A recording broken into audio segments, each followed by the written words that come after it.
Students, आज हम class 10th के लिए शिक्षा निदेशालय दिल्ली सरकार द्वारा जारी वर्कशीट नंबर 27 को सॉल्व करेंगे।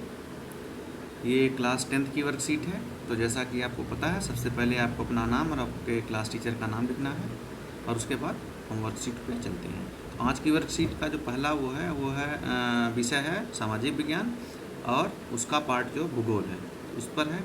इससे पहले वाले जो वर्कशीट में हम विनिर्माण उद्योग के बारे में पढ़ते आ रहे हैं।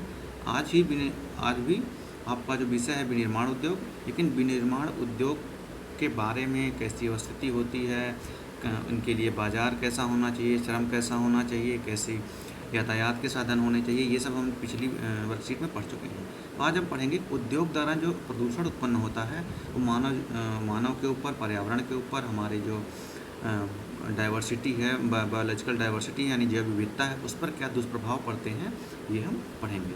तो चलिए चलते हैं, देखते हैं कि उद्योगों की अर्थव्यवस्था के विकास में महत्वपूर्ण भूमिका है, लेकिन इनके द्वारा बढ़ते पर्यावरण प्रदूषण को भी नकारा नहीं जा सकता। मुख्यतः 4 प्रकार के प्रदूषणों के लिए उद्योग जिम्मेदार हैं। अब देखिए क्या है कि उद्योगों ने अर्थव्यवस्था को बहुत लाभ पहुंचाया है, लेकिन उद्योगों के जो हानिकारक दुष्प्रभाव हैं किस पर, पर्यावरण पर, वो उनको नकारा नहीं जा सकता। और ये मुख्यतः 4 प्रकार के होते हैं: वायु प्रदूषण, जल प्रदूषण, भूमि प्रदूषण और ध्वनि प्रदूषण। वायु प्रदूषण मतलब समझते हैं कि जो उद्योगों द्वारा जो उत्पन्न धुएँ होते हैं उनमें nitrogen, sulphur dioxide, carbon dioxide और भी कई सारी हैं जो जहरीली गैसें होती हैं, वो इमिशन होता है, यानी उनका उत्सर्जन होता है।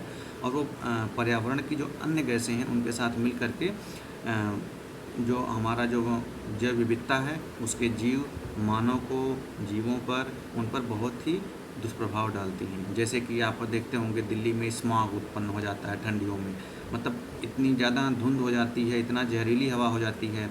अक्सर न्यूज़ में सुनते हुए PM10, PM.5 ये जो है बहुत ज़्यादा इनकी मात्रा हवा में हो जाती है, वायु में, जिससे हमारा जो लंग्स होते हैं और हमारे शरीर के और अंग हैं उन पर ये बहुत हानिकारक प्रभाव छोड़ते हैं। कैंसर का खतरा बहुत बढ़ जाता है। ये वायु प्रदूषण का हो गया। जल प्रदूषण में क्या होता है कि जल प्रदूषण में उद्योगों द्वारा जो उनके कचरे होते हैं सीधा वो नदियों में डाल देते हैं। तो आप जाके यमुना में देखेंगे, यमुना के ऊपर एकदम पूरा झांक बना रहता है, यानी यमुना नदी नहीं, इतनी पवित्र नदी मानी गई है, वो नाले की तरह हो जाती है, इतनी गंदगी। हम कूड़ा करकट, सीवर सब नदी में डाल दिया जाता है। इससे क्या होता है, वो समुद्र तक जाती है, नदियाँ दुष्प्रभावित होती हैं। तो नदियों के आसपास के जो लोग होते हैं जो उस जल से खेती करते हैं या उनका उपयोग करते हैं, वो उन पर हानिकारक प्रभाव होता है। जो जलीय जीव होते हैं, मछलियाँ होती हैं, मछलियों को हम निकाल के हम बेचते हैं, खाते हैं, तो उनका दुष्प्रभाव होता है स्वास्थ्य पे, यानी ये बहुत सारे दुष्प्रभाव होते हैं। भूमि प्रदूषण कैसे होता है, क्योंकि जो आसपास की भूमि होती है उद्योगों की, वो भी क्या होती है, उनसे जो निकलने वाले कचरे हैं या जल प्रदूषण है। अब चूँकि नदी में प्रदूषण है तो नदी के आसपास के जो किसान हैं इस जल से जब खेती करेंगे तो धीरे धीरे नदी के भूमि की उर्वरता क्या हो जाती है, समाप्त हो जाती है। भूमि क्या हो जाएगी, बंजर हो जाएगी, ये उसका अनुपजाऊपन खत्म हो जाएगा। उससे जो अन्न उत्पन्न होगा उसमें बहुत सारे केमिकल आते हैं और वो मानव शरीर को भी खतरा पहुँचाते हैं। इस तरह का भूमि प्रदूषण होता है। ध्वनि प्रदूषण क्या होता है, बहुत ज़्यादा ध्वनि निकलती है। जैसे बड़ी बड़ी कंपनियों के आसपास देखेंगे बहुत ज़्यादा हमेशा मशीनों का शोर शराबा होता है, तो आसपास के जो लोग होते हैं वो हाइपरटेंशन के शिकार हो जाते हैं। जो हॉर्न बजते हैं या जो और भी जो एरोप्लेन होते हैं, जहाँ पे हवाई अड्डे होते हैं, इनके आसपास के जो इतनी तेज़ आवाज़ होती है तो रहने वाले के स्वास्थ्य पर इसका बुरा प्रभाव पड़ता है। इसके अलावा एक और प्रदूषण माना जाता है, जिसे बोलते हैं लाइट पोल्यूशन। लाइट यानी प्रकाश प्रदूषण। आप सोचेंगे प्रकाश कैसे प्रदूषण कर सकेगा बेटा, जो बहुत ज़्यादा, जैसे रात में आप देखते हैं कि लाइट बहुत ज़्यादा हो जाती है, तो जो हम बहुत ज़्यादा लाइट में रहते हैं तो इसका हमारे शरीर पर, हमारे जो शरीर के जो हार्मोनल रिलीज़ है, इन पे बहुत ज़्यादा दुष्प्रभाव पड़ता है। रात में जो पंछी होते हैं वो उड़ते हैं, तो जब बहुत ज़्यादा लाइट इधर उधर जलती है तो उससे वो अपना रास्ता भटक जाते हैं और उनके लिए बहुत वो चूँकि उनकी जो अपना जो उनका तंत्र है बायोलॉजिकल जैविक, वो दुष्प्रभावित होता है। तो रात भर या दिन भर इतने ज़्यादा प्रकाश में रहना भी एक तरीके से नए शोध से पता चला है कि ये भी एक प्रकार का प्रदूषण है। अब हम चलते हैं, देखते हैं कि बहुत सी स्वास्थ्य संबंधी और पर्यावरणीय समस्याएं इन्हीं प्रदूषणों की देन है। पर्यावरण निम्नीकरण यानी पर्यावरण की क्षति होती है। गुणवत्ता में गिरावट रोकने के लिए हमें प्रयास करने होंगे। कारखानों में 1 लीटर अपशिष्ट में 8 गुना स्वच्छ जल दूषित होता है, यानी अगर कारखाने का सीवरेज का 1 लीटर वहाँ से अपशिष्ट निकला तो 8 लीटर जल को स्वस्थ जल को क्या करेगा, स्वच्छ जल को प्रदूषित कर देगा, यानी 8 गुना प्रदूषण करने की उसकी क्षमता होती है। इसे रोकने के लिए हमें जहाँ जल का कम से कम उपयोग करना चाहिए वहीं पुनर्चक्रण द्वारा पुनः उपयोग करना चाहिए। क्या करें, पुनर्चक्रण, यानी कि जो अपशिष्ट निकला जल उसको क्या रिसाइकिल किया जाए। पुनर्चक्रण को अंग्रेजी में क्या बोलते हैं, रिसाइकलिंग, यानी कि उन्हीं पानी को क्या फिर से ऐसा वहाँ पे तंत्र बनाया जाए कि जो गंदा पानी निकल रहा है उसे फिर से क्या किया जाए। यहाँ से मान लीजिए गंदा पानी निकला और यहाँ पे कोई ऐसी मतलब टंकी है और जो रिसाइकलिंग जो तंत्र है उसके द्वारा ये गंदगी निकाल के ये फिर इस पानी को स्वच्छ करके और यहाँ पे फैक्ट्री में ला दिया जाए। इससे वही पानी बार बार यूज होगा और वो नदी में ना जाके बहुत सारे पानी को प्रदूषित नहीं करेगा। अगला है वर्षा जल को बचाना चाहिए, वर्षा जल का संचय करना चाहिए। वर्षा जल के संचय से क्या होगा, हम पानी का कम उपयोग करेंगे और उस पानी का अन्य जगह उपयोग करेंगे। वर्षा जल जो होता है स्वच्छ होता है। नदियों तालाबों में अपशिष्ट जल को जाने से रोकना चाहिए, यानी जो भी अपशिष्ट जल है, जैसे फैक्ट्री है तो फैक्ट्रियों के जल को साफ़ करके, यानी वहाँ पे ऐसा है क्या बोलते हैं कि सीवेज प्लांट होते हैं, यानी कि वो जो गंदगी होती है उसको दूर करके साफ़ पानी को नदी में छोड़ते हैं ताकि वो नदी और जो तालाब हो साफ़ रहें। कारखानों में कोयले आदि की जगह ऊर्जा के नवीन संसाधनों का प्रयोग करना चाहिए। ऊर्जा के नवीन से जैसे पवन ऊर्जा, क्या है, पवन ऊर्जा। अब आप देखते हैं कोयले से ऊर्जा बनती है, एनटीपीसी या बहुत सारे कारखाने हैं जो उद्योग हैं जो कोयले से बनाते हैं। ऐसे ही क्या होती है सौर ऊर्जा आपने पढ़ा होगा, यानी सूर्य से ऊर्जा। जल ऊर्जा, जल विद्युत जिसे कहते हैं, जल विद्युत यानी बड़े बड़े बांध बना के, तो ये सब इन सब का पर्यावरण पे हानि नहीं होती है। ऐसी मशीन लाई जाए जो अधिक ऊर्जा सक्षम हो और कम ध्वनि प्रदूषण करे, यानी मशीन की तकनीकी में भी ऐसा विकास किया जाए कि वो कम ऊर्जा खपत करे, यानी जहाँ पहले मान लो 100 मेगावाट लेती थी वो 50 मेगावाट ले, यानी 50 मेगावाट ऊर्जा की बचत हुई। और जो आवाज़ बहुत ज़्यादा करती थी वो भी कम करे, यानी डेसिबल में मान लो 100 डेसिबल का उसका है तो वो वहाँ पे 60 करे, 80 करे। इससे क्या होगा, लोगों के स्वास्थ्य पर अच्छा प्रभाव जाएगा। आजकल बहुत से उपकरणों में ऐसी सूचनाएँ दी गई होती हैं और आजकल बहुत से उपकरण जो होते हैं ऐसे होते हैं जिनमें ये सब सूचनाएँ दी जाती हैं कि कितना इमिशन हो रहा है, उसकी ध्वनि की डेसिबल क्या है, समझ गए। तो इससे क्या होता है कि हमें पता चल जाता है कि ये चीज़ हानिकारक स्तर पे जा रही है, फिर उसको वहाँ पे रोक करके समस्या दूर की जा सकती है। अब देखिए क्या है कि पर्यावरण को नुकसान, उद्योग पर्यावरण को नुकसान कैसे पहुँचाते हैं। तो अब देखिए, अब सिंपल सी चीज़ है, आप जान सकते हैं क्या होता है, जल प्रदूषण द्वारा, ध्वनि प्रदूषण द्वारा, पर्यावरण की गुणवत्ता कम करके, और ये हो गया। अब इसके इन सब के आंसर जो है मैंने यहाँ पे ये आप देख लीजिए, इसको मैंने फॉर्मेट किया है, इसमें बहुत सारी चीज़ें आप ऐड कर सकते हैं। क्या करते हैं, पर्यावरण को कई प्रकार से हानि पहुंचाते हैं। वायु प्रदूषण में क्या होता है, जल प्रदूषण, भूमि ध्वनि प्रदूषण के माध्यम से पर्यावरण जैव विविधता के लिए जैसे निरंतर क्षति पहुंचा रहे हैं। वायु प्रदूषण से क्या होता है कि वायु प्रदूषण में कई सारी गैसें जाती, कार्बन डाइऑक्साइड बढ़ रही है, तो उससे क्या होता है, वैश्विक ऊष्मन हो रहा है, तो कई सारी प्रजातियाँ गर्मी के कारण विलुप्त हो रही हैं। ग्लेशियर पिघल रहे हैं, तो ग्लेशियर के कारण भी बहुत ज़्यादा जो तटीय इलाके हैं वो डूब जा रहे हैं। जलीय जीवों का जीवन संकट में आ गया, चूँकि जल प्रदूषण हो जाएगा तो जब गंदा पानी में वो जलीय जीव कैसे रहेंगे, तो उनकी प्रजातियाँ लुप्त हो जा रही हैं, समझ गए। भूमि बंजर और अनुपजाऊ हो जा रही है। तो ये कुछ कारण हो गए, आप और लिख सकते हैं। वायु प्रदूषण के कारण कैंसर के खतरे बढ़ रहे हैं, कई सारे और मानवीय रोग बढ़ रहे हैं, तो ये आप लिख सकते हैं, ये उत्तर। दूसरा है आपका प्रश्न, दूसरा था कि प्रदूषण से होने वाली क्या क्या बीमारियां होती हैं, या कैसे एक फिर से हम प्रश्न ढूंढ लेते हैं। प्रश्न क्या था, भूल रहा हूँ। हाँ, प्रदूषण से उत्पन्न कुछ समस्याओं के बारे में बताइए। अब देखिए, प्रदूषण से क्या क्या समस्याएं उत्पन्न हो रही हैं, वही जल से कारण बीमारियां उत्पन्न हो रही हैं, क्योंकि जल जब गंदा हो जाएगा तो उसी जल का हम कहीं ना कहीं किसी न किसी तरीके से वो जल चाहे भूमि के अंदर जाता है, तो आजकल आर्सेनिक और कई सारी चीज़ें कुछ जगहों पे मिलती हैं, जिससे बहुत सारे चर्म रोग हो जाते हैं और डायरिया, बहुत सारी ऐसी बीमारियां हो जाती हैं जो गंदे जल से होती हैं, तो बीमारियां उत्पन्न होती हैं। ग्लोबल वार्मिंग जैसा हमने बताया ही, तो मौसम की परिघटना में चूँकि जब वायु प्रदूषण के द्वारा ग्लोबल वार्मिंग है, तो कहीं कहीं पे ज़्यादा गर्मी हो जा रही है, तो वाष्पीकरण ज़्यादा हो रहा है, फिर बारिश ज़्यादा हो रही है, कहीं सूखा ज़्यादा पड़ने लग रहा है, यानी मौसम की परिघटनाएं बदल जा रही हैं। वायु प्रदूषण के कारण क्या हो रहा है, स्मॉग जैसे दिल्ली में खूब होता है, त्वचा कैंसर के रोग बढ़ रहे हैं, ध्वनि प्रदूषण से वृद्धों में हाइपरटेंशन बढ़ रहा है, तो ये सारी बहुत सारी बीमारियाँ आ रही हैं, जो किसके कारण है, प्रदूषण के कारण है। ये आप लिख सकते हैं। पर्यावरण निम्नीकरण के लिए आप क्या उपाय कर सकते हैं। तो पहली बात क्या है, जैसे वहाँ बताया गया था, आप जैसे सौर ऊर्जा, हम सौर ऊर्जा को बढ़ावा दे सकते हैं। क्या करते हैं, सौर ऊर्जा को, नवीनीकृत ऊर्जा, नवीनीकृत ऊर्जा, इसे आप लिख सकते हैं। ये आप लास्ट वाली हेडिंग लिख लीजिए। पहले देखिए क्या था, पर्यावरण के प्रति लोगों को हम जागरूक कर सकते हैं। स्वयंसेवी युवाओं का समूह बनाकर स्वच्छता पर ध्यान दे सकते हैं। आसपास की जो गंदगी है, जो पर्यावरण को या जल को प्रदूषित करता है, उनको हम सफाई कर सकते हैं। लोगों को जागरूक कर सरकार या प्रशासन पर सामूहिक रूप से दबाव बना सकते हैं। भाई बहुत सारे लोग जब सरकार को पत्र लिखेंगे, उनको जागरूक करेंगे कि हमारे यहाँ आसपास ये उद्योग प्रदूषण कर रहा है, तो उसके खिलाफ कार्रवाई की जाए और प्रभावी नीति का निर्माण किया जाए। इसके अलावा नवीनीकृत ऊर्जा पर जोर दिया जाए।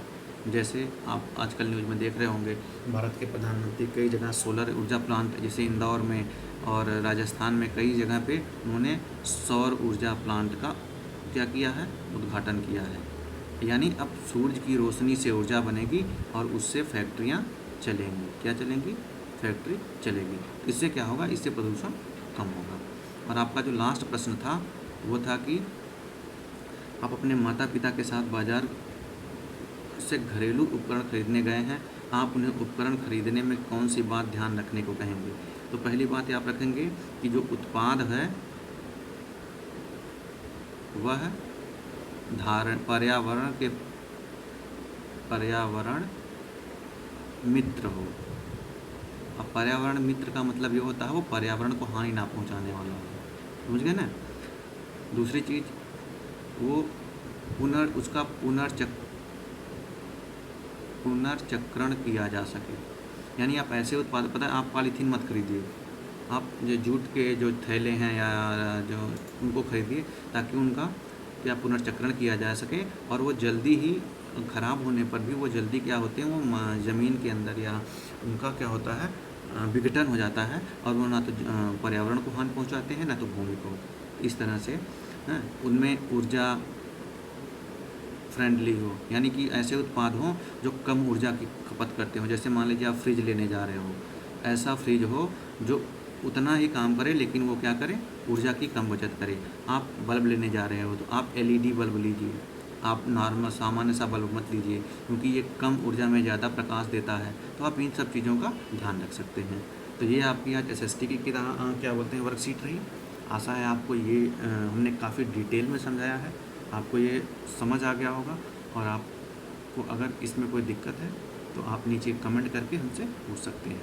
अगला है आपका इंग्लिश की वर्कशीट है, ये भी काफ़ी इंटरेस्टिंग है, इसको पढ़ते हैं।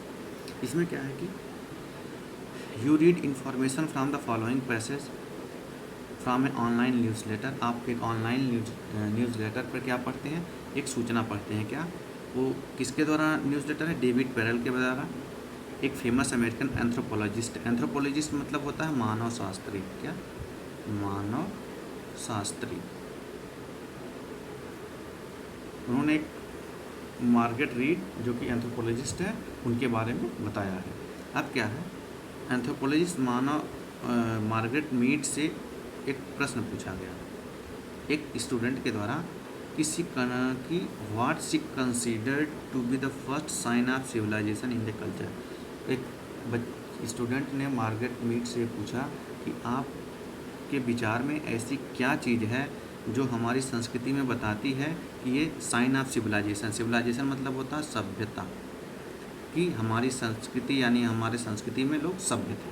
ऐसे कौन सा पहला चिन्ह मिला। साइन मतलब चिन्ह है, कौन सा, क्योंकि जो मानव शास्त्री होते हैं उनका अध्ययन इसी पे होता है, मानव विज्ञान पर। तो उन्होंने मीड ने क्या किया कि first sign was civilisation was femur. Femur क्या होती है, हमारी जो थाइज होती है जांघ में, ये एक सबसे बड़ी हड्डी होती है, बोन। तो ए बोन ऑफ थाइज, ये थाइज की एक बोन है मानव में। It broke and then healed, मतलब मानव शास्त्रियों ने जब अध्ययन किया तो उन्होंने पाया कि ये फीमर की हड्डी टूट गई एंड हील्ड, और ये फिर बाद में सही भी हो गई। तो it means that someone took care of the person and help the bone. इसका मतलब जब उसकी बोन टूटी तो कुछ मानवों ने उस आदमी की हेल्प की, उसकी दवाई की, उसकी केयर की, और फिर जाके उसकी क्या बोलते हैं, वो बोन जो है ठीक हो गई। जैसे हमें चोट लगती है तो क्या होता है, हम डॉक्टर के पास जाते हैं, दवाई लेते हैं, हमारे घर वाले हमारी देखभाल करते हैं और कुछ दिन में हम ठीक हो जाते हैं। ये चीज़ उन्होंने कहा कि ये, लेकिन वहीं क्या हुआ, in the animal kingdom if the bone of animal break, अगर किसी जानवर की बोन मतलब हड्डी टूट गई, ब्रेक टूट गई, तो या तो वो मर जाता है। कैसे, the animal dies because it can not run away from the danger, क्योंकि उसके टूटने के बाद उसके सामने जो जो समस्याएं आती हैं वो उससे भाग नहीं पाता, उससे दूर नहीं जा पाता। Or go to the river to drink, वो पानी पीने के लिए नहीं जा सकता क्योंकि उसकी हड्डियाँ टूटी पड़ी हैं। आर हंट फूड, और खाना भी नहीं, हंट मतलब शिकार, और खाने का शिकार या अपने खाने की खोज भी नहीं कर सकता। It because someone else food, और इसके अलावा क्योंकि उसकी हड्डी टूट गई है, वो बेचारा हो गया है, वो लाचार है, तो वो जानवर किसी अन्य जानवर का फूड यानी खाना बन जाता है। मान लो किसी हिरन की हड्डी टूट गई तो शेर आके उसे खा लेगा, छोटे जीव की आ गई तो कोई बड़ा जीव खा लेगा। No animal can live if it has a broken leg because it can not be help by another animal for the bone to heal. अगर किसी जानवर की हड्डी उड्डी टूट गई तो दूसरे जानवर उसकी हेल्प नहीं करते हैं, ना तो दवा कर सकते हैं। इस कारण से ये पता चलता है कि मानव में सबसे पहले सभ्यता की फीमर के कारण आई। ये मतलब कि हमारे जो मानव है, सिविलाइजेशन यहीं से आई कि लोगों ने एक दूसरे की केयर करना शुरू किया, उसके बारे में ये जानना सीखा। अब आगे है helping someone else through difficult means, यानी डिफ़िकल्ट मीन्स मतलब जो कठिन समय होता है उसमें किसी की हेल्प करना। That we are part of human civilisation, ये हमारी मानव सभ्यता का एक हिस्सा है। We are all human only when we serve other, हम तभी तक मानव है जब हम दूसरे की सेवा करते हैं। अगर हम जानवरों की तरह हो गए, सेवा नहीं, मतलब कोई मर रहा कोई मतलब नहीं, कोई बीमार है तो उसी बीमारी का हम लाभ उठाएं, उसको मार दें, ऐसा जानवरों में होता है। इसीलिए लोग कहते हैं कि जानवर हो गए हो क्या। तो हमारे मानव का क्या है, हम तभी तक सिविलाइज्ड हैं जब तक हम दूसरे की सेवा करते हैं। अब क्या है, ये जो उनकी बुक है Ira Byock, the best care possible, a physician quest to transform the care to the end of life, ये बुक कोई है या उनका न्यूज़लेटर है, उससे लिया गया है। अब क्या है, after reading this newsletter you think about the current pandemic मतलब आपकी जो ये महामारी आई पड़ी है, आप इसके बारे में सोचिए। Where many human being need help, जहाँ पे बहुत सारे लोगों को हेल्प की ज़रूरत है यानी सहायता की ज़रूरत है। You decide to write a letter to the president of your colony RWA, यानी आप देखते होंगे आपके यहाँ जो RWA का प्रेसिडेंट है, आप उसको एक पत्र लिखते हैं एक्सप्लेनिंग ए प्लान, और आप उसे अपने प्लान के बारे में बताते हैं कि you have design to help provide people in your neighbourhood. वो जो प्लान आपने बनाया है उसके माध्यम से आप अपने आसपास के लोगों की सहायता के लिए एक प्लान बनाया हुआ है। तो उस प्लान के बारे में अपने RWA के प्रेसिडेंट को आप क्या करिए, एक लेटर लिखिए। आपको 100 से 120 लेटर में लिखना है और आपका नाम अमित या अमिता है, ये आपकी चीज़ होगी। अब देखिए हम लेटर कैसे लिखते हैं। हमने यहाँ पे एक लेटर लिखा हुआ है, इसको आप ऐसे कि देखो सबसे पहले लेटर में क्या होता है, आप अपना self address, sender address, date, एक लाइन छोड़ के डेट, फिर रिसीवर एड्रेस। तो आप इसे रोक के इसे ऐसे लिख सकते हैं। अब आगे उसके बाद हम क्या लिखते हैं, सब्जेक्ट। सब्जेक्ट क्या है, a plan to help people from our neighbourhood during this pandemic, ये आपका सब्जेक्ट होगा। मैं इसे चूँकि जल्दी बता रहा हूँ ताकि वीडियो शॉर्ट रहे और बच्चे अच्छे से देख सकें। जिन बच्चों को इसे नोट करना है तो वीडियो पॉज करके आप लिख सकते हैं। अब आगे आप लिखेंगे, रिस्पेक्टेड सर या sir, recently I read A newsletter by David Parel which was very inspiring, बहुत इंस्पायरिंग वो न्यूज़लेटर था। Taking inspiration from that newsletter, I am writing you this letter about how can we help people from our neighborhood who are in the dire need of help, either in emotional, financial, physical or any other during this pandemic. यानी अब उस newsletter से आपको ये inspiration मिली और आपने एक plan बनाया, आपने सोचा है कि आप लोगों की हेल्प करेंगे, ऐसे लोगों की आपके आसपास जो किसी प्रकार की नीड, चाहे वो इमोशनल हो मतलब भावनात्मक हो, फाइनेंशियल यानी पूंजी धन संबंधित हो, फिजिकल यानी उन्हें शारीरिक सहायता हो, यानी कोई आदमी मान लीजिए कि अपंग है या दिव्यांग है तो उनको ले जाना ले आना, उनके आसपास के जो नौकर हैं मान लो चले गए, खाना नहीं बना पा रहे हैं, उस तरह की नीड या एनी अदर नीड, और भी कई तरह की नीड होती है, दवाई देना है, किसी के पास खाना नहीं है तो वो पहुंचाना है, तो ये सब चीज़ें हैं। तो आप कैसे लोगों तक पहुंचाएंगे अपने आसपास, उस बारे में आपने प्लान बनाइए। तो क्या प्लान है? I have made a plan regarding this. क्या प्लान है? To execute this plan we can for क्या कर सकते हैं, a group of young volunteer, जो स्वयं सेवक, वॉलंटियर मतलब स्वयं सेवक होते हैं, स्वयं सेवक की हम क्या करेंगे, एक ग्रुप बनाएंगे ब्लॉक वाइज, यानी आपके जितने ब्लॉक हैं या सेक्टर, आपके यहाँ सेक्टर होंगे sector wise, to find out needy people, कि हम पता करें कि कौन से लोग हैं जिनको ज़रूरत है और उनको अप्रोप्रिएट हेल्प यानी उसके हिसाब से, जिसको जिस तरीके की ज़रूरत है उसके हिसाब से सहायता दें। Also we can form a committee, हम एक कमेटी बना सकते हैं। एक्टिव मेंबर, जो कि बहुत ही एक्टिव मेंबर हैं, उनकी किस लिए, डोनेशन एंड रिक्वायर्ड मटेरियल, अगर कोई डोनेशन देना चाहता है या खाने मतलब कोई अनाज देना चाहता है, राशन देना चाहता है, किसी के पास कपड़े नहीं तो कपड़े देना चाहता है, उन चीज़ों को लें और जो लोग हैं नीडी पीपल उनको डिस्ट्रीब्यूट करें, बांटें। For people who need emotional और पर्सनल गाइडेंस, अब ऐसे समय में जब महामारियाँ आती, कई लोग डिप्रेशन का शिकार हो जाते हैं या वो बच्चे, जैसे बच्चे पढ़ नहीं पा रहे हैं तो उनको और इमोशनल गाइडेंस होती है। किसी के मान लो पेंडेमिक में किसी के घर कोई बीमार हो गया या मर गया तो उसको कैसे गाइडेंस मतलब कैसे सहारा देना है, उसके लिए सम अवेयर्ड एंड रिटायर्ड सिटीजन, जो पढ़े लिखे रिटायर्ड लोग हैं उनके साथ मिलके सोसाइटी के लोगों को क्या किया, पर्सनल एंड इमोशनल गाइडेंस दिया जाए, उनको गाइडेंस, उनको बताया जाए कि गाइडेंस दिया जाए, उनको मोटिवेट किया जाए ताकि वो उस समस्या से निकल सकें। This way we can solve the problem of people earliest, और इस प्रकार से हम लोगों की समस्याएं जल्दी से जल्दी सॉल्व करवाएंगे। I hope you will like and appreciate my plan and help me to execute this the same way. आप ये लिखिए, थैंकिंग तो ये आपने ये पूरा लिख दिया।